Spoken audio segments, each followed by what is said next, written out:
The 2021-2022 Tennessee Titans.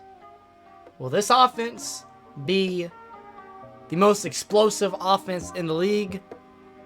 That's a question that we will answer in today's video. So with that being said, let's go ahead and let's get into it.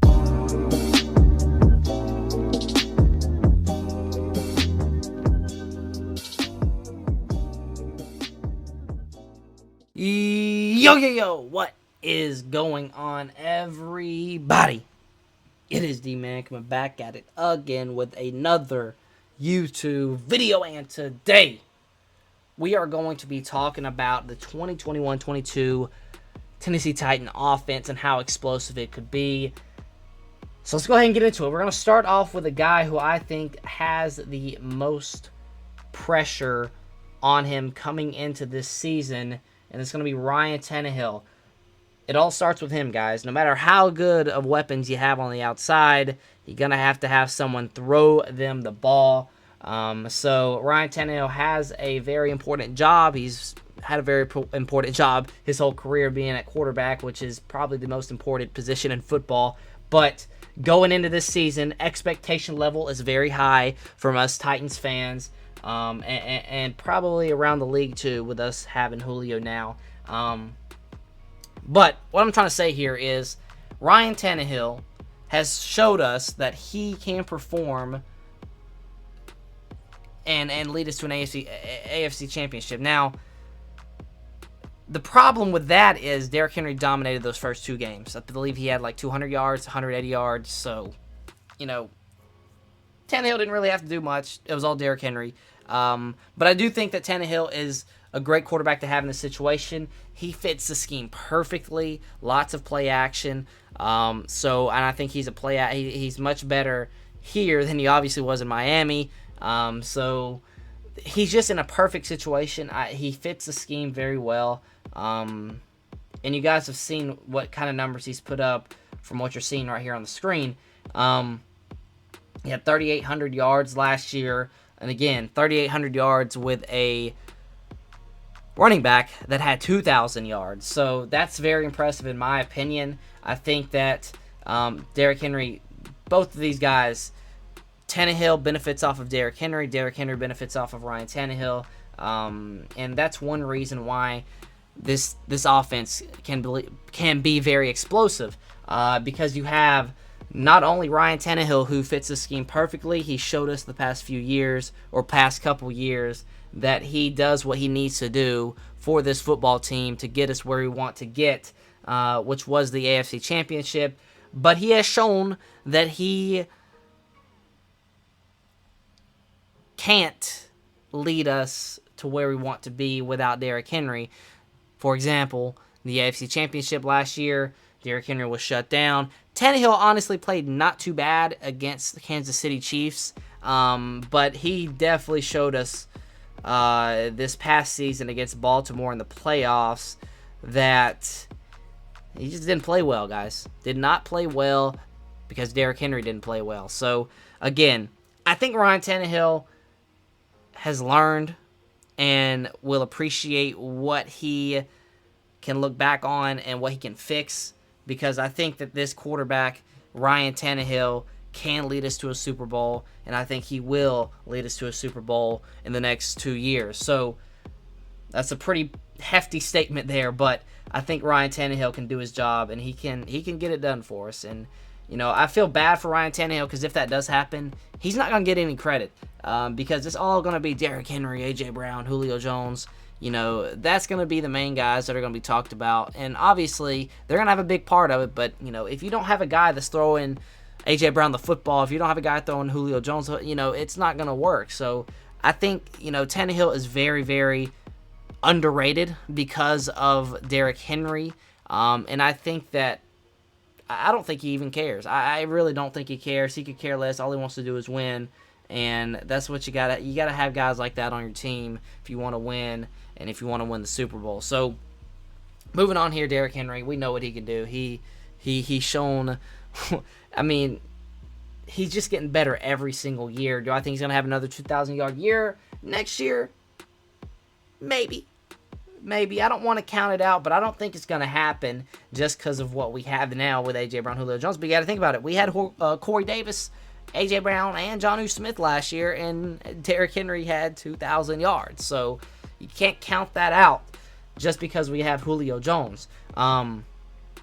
So this is going to lighten the load for Derrick Henry having Julio Jones also. Because if we went into the season having Josh Reynolds as our number 2 receiver and our number 1 receiver being A.J. Brown, the box will be loaded. Okay, we're gonna be facing a lot of 8 man boxes just because we only have A.J. Brown as our weapon. I mean, Josh Reynolds, he is a fantastic number 3 receiver.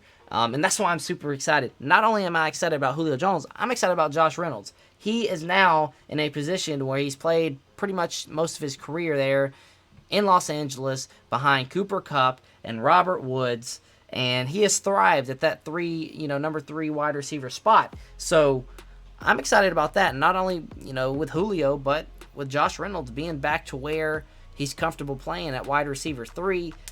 So I'm sure he's super excited about that. But yeah, we know Derrick Henry can do his thing, and I think it's going to make it much easier for Derrick Henry to do his thing when you have A.J. Brown lined up on the left side, Julio Jones lined up on the right side, vice versa. That's just going to lighten the box a little bit more, and we've seen what Derrick Henry can do against lighter boxes. So that's what I think. It's the beneficiary of Derrick Henry and Julio Jones, Derrick Henry and A.J. Brown. Derrick Henry makes it easier for A.J. Brown. A.J. Brown makes it easier for Derrick Henry. Julio Jones makes it easier for Derrick Henry. Derrick Henry makes it easier for Julio Jones. You get what I'm saying here, and we'll go over a stat here in a second, but we'll go over A.J. Brown. So we know what A.J. Brown can do. One of the most impressive young wide receivers in the NFL, having back-to-back 1,000-yard years. As a rookie, had 1,000 yards, 1,051 yards last season. He had 1,075 yards, and he also had another guy who, Corey Davis, I believe, had just a hair under 1,000 last season. So we know what A.J. Brown can do. Next up, the man himself, Julio Jones. What you clicked on this video for right here is Julio Jones. We know what Julio Jones can do. The big question about Julio Jones is, can he stay healthy? That's the big question. Now, I don't know. I would not mind going 9-7. Listen, I wouldn't mind going 9-7 and having, Julio rest, couple, maybe 3-4 games throughout the year. Maybe having Derrick Henry rest a little bit too. Maybe even having A.J. Brown rest a little bit too. I wouldn't mind sacrificing a couple of wins in the regular season to be fully healthy the time playoff comes. Now, obviously, we want to win the AFC South, and I don't think that's going to be an issue, guys. Depending on how Carson Wentz plays for the Indianapolis Colts, it all depends on Carson Wentz. Carson Wentz will either... It all depends on Carson Wentz. That's all I'm going to say, because if Carson Wentz plays well, the Colts will have a good record. If Carson Wentz plays okay, they're going to have an okay record. If Carson Wentz plays bad, they're going to have a bad record. So whatever Carson Wentz does, that's the big question. Obviously, we know Carson Wentz the past few years hasn't been the best, but can he be at that level that he was a few years ago when the Eagles made it to the Super Bowl and was led by an MVP caliber player in Carson Wentz? Will that be the Carson Wentz we see at the Colts? He's reunited with Frank Wright, his offensive coordinator at the Eagles. I believe it was his offensive coordinator at the Eagles. So he's reunited with him. We'll have to just see how he plays. That's just the big question we have to find out. Obviously, I want to win the AFC South to give us that, home field first round of the playoffs. Maybe even we try and, I don't know what we... Listen, guys. Like I said, I would not mind sacrificing a couple of losses in the regular season to make sure we're fully healthy, ready for playoff time. Obviously, we'd love to have the home field advantage. But again, I don't want to overplay anyone.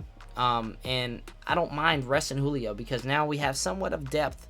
We still have A.J. Brown, Josh Reynolds, guys who can get it done. Maybe we come into a game where we're playing either the Texans or someone like that where we know, I don't know why, but we make games that should be an easy dub not easy. Like the Texans last game of the year last year was a fantastic game.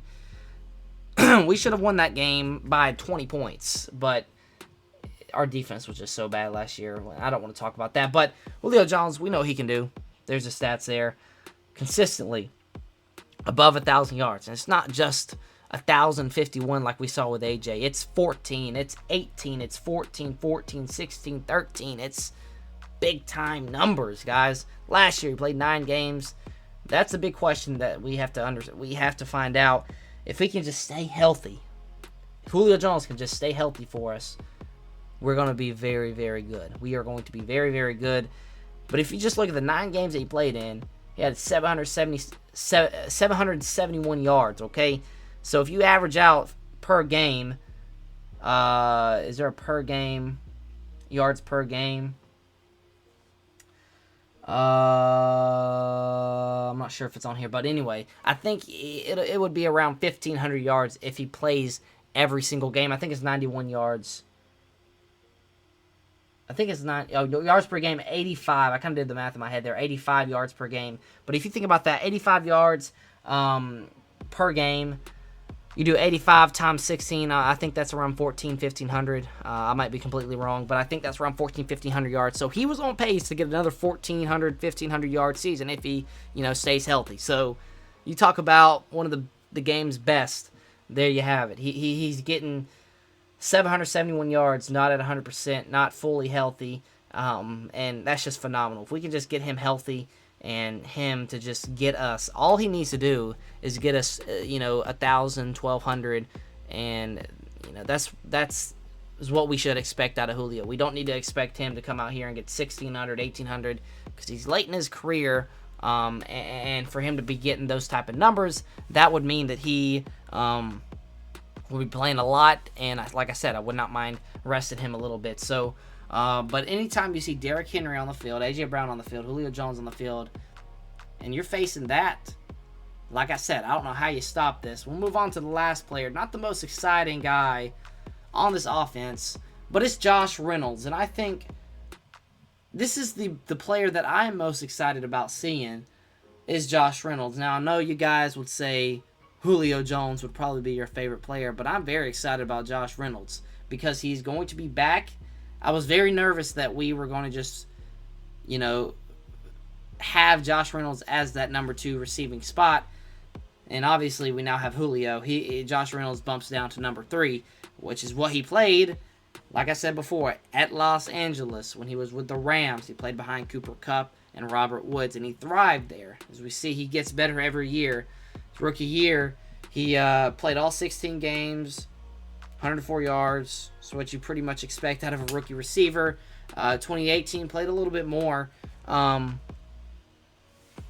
guys see he started 8 games, started 1 game as a rookie. He had 402 yards, okay? You see yards per reception here. He's having 13, 15, 11. So that's a really good number to have right there, guys. He's not going to be a guy like Corey Davis, A.J. Brown, Julio Jones. He's not going to be a guy like that. He's not going to be able to, he's not going to be a yak receiver. He's not going to be able to get yards after catch. He's going to catch it, secure catch, get to the ground. But if he can just go out there and make catches for us and be like an Adam Humphries from last year, I think he is an upgrade from Adam Humphries too. So with the addition to Julio, not only do we get better just because we got Julio, you bump Josh Reynolds down to the 3, who I think is better than Adam Humphries, and that's an upgrade there. So again, Adam Humphries, I'm very excited to see how he plays this year, because I think if he just gets us 500 to 800 yards, that would be phenomenal, and have AJ get us 1,000 and Julio get us 1,000, 1,200, somewhere in there. And then you have a running back who could potentially get 2,000 again. Potentially. Not saying he will, but I'm saying at least 1,500, at least 1,600, because we're still going to run the ball a lot, guys. But if we can get certain guys to where they need to be, receiving-wise, just watch out. And I do want to go back and show you guys Randy Moss's career here. So we see a similar a similar type career with Julio Jones. He's getting you 1,000 yards every year, okay? And then he gets traded to New England for a bag of chips and a couple quarters, I guess you could say, but for a 4th-round pick. And I believe this was the New England team that got, I don't want to be wrong on this, but I want to make sure. I believe that's the New England team that made it to the Super Bowl and lost to that was the undefeated team, right? Yeah, so that 2017 was the year that the Patriots went undefeated and lost to the New York Giants. So I understand that this wasn't a big-time, running team. Obviously, they had Tom Brady and Randy Moss, so that connection was very nice there. But you guys see what he put up numbers-wise that year, being traded as a 30-year-old to the New England Patriots, and we see what he did the next 3 years. So he had almost 1,500 yards, 23 touchdowns, which I still believe that is a record to this day. To also go along with the next year, he has 1,000 yards. The next year has 1,264. And I really, really do think that Julio is I don't know. Julio and Randy Moss, they're right there. I don't know who you consider better, but I would consider Moss right now. I don't know. Moss didn't have a Super Bowl. So, y'all let me know who y'all consider the better wide receiver. I think if Julio wins that Super Bowl, he's definitely the better wide receiver. But I don't know. Very similar type receivers here. Big. Moss is just going to jump up over you and catch it. But Julio's much better after the catch, I think. Moss was too. So I don't know. I really don't know. But I just wanted to throw this out here to kind of compare to a similar situation that we've seen before happen.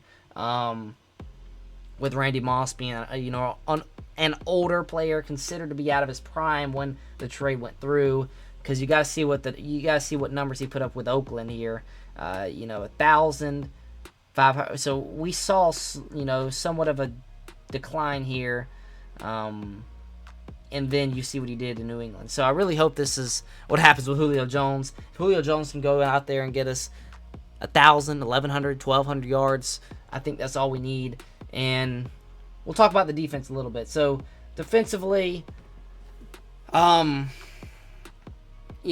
defensively, I think we're okay, guys. I think we're okay. We might can add one more piece, maybe a vet minimum for maybe a Sheldon Richardson and bring him in.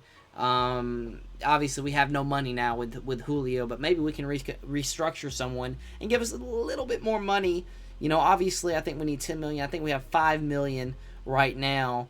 And then we'll have to restructure someone, get the extra $10 million to sign Julio.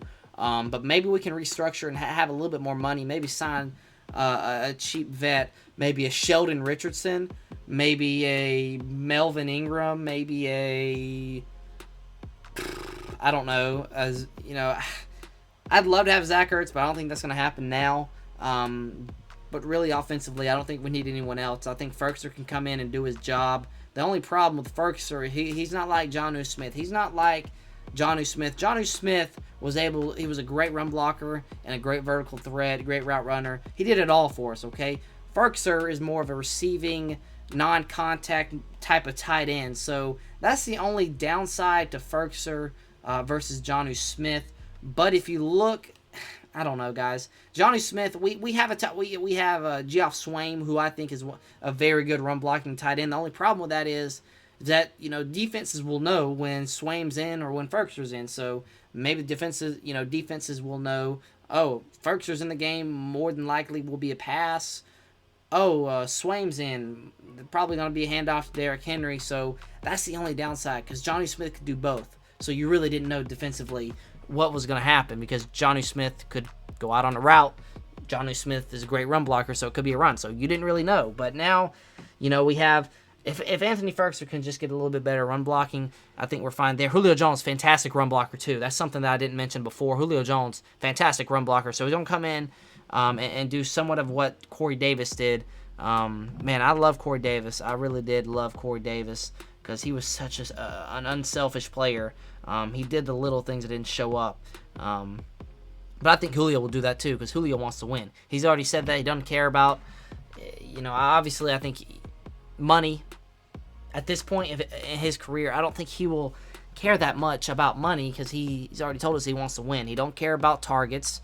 He just wants to win. If he can just get him a Super Bowl, that'll put him up there as, one of the best wide receivers the game has ever seen. Obviously, with what he's done in past years, he's already up there. But if he can get a Super Bowl, that kind of, he gets up there. He gets up there for sure. I think that if he gets one Super Bowl, I don't know. I don't want to say anything, but I do. I'm very excited. I'm just as excited as you guys are. I know you guys are pretty exuberant about this.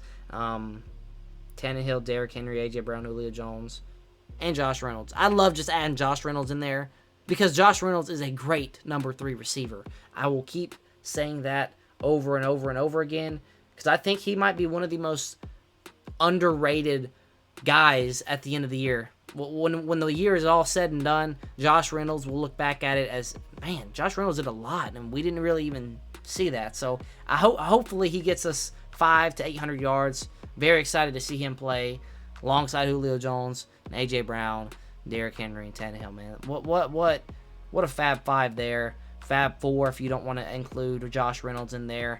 But imagine being Ryan Tannehill. A lot of pressure there, but I think he can handle it, guys. So he's got A.J. up to the left, A.J. out wide out to the left, Julio out wide to the right, Derrick Henry behind him.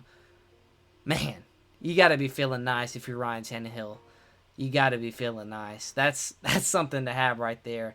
A defensive end behind you, a freaking nature to your right, a freaking nature to your left, and you can decide what you want to do. That's something special there, and I think this Tennessee Titan offense next year will be something special. So if we can just get the defense ready to go, if we can just be in the top half of the league defensively, I think I mentioned this before.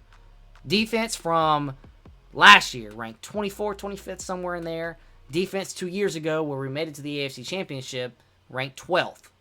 So if we can just be in the top half of the league with this type of offense, puts us in a situation where we can go and win a Super Bowl in the next 2 to 3 years, guys.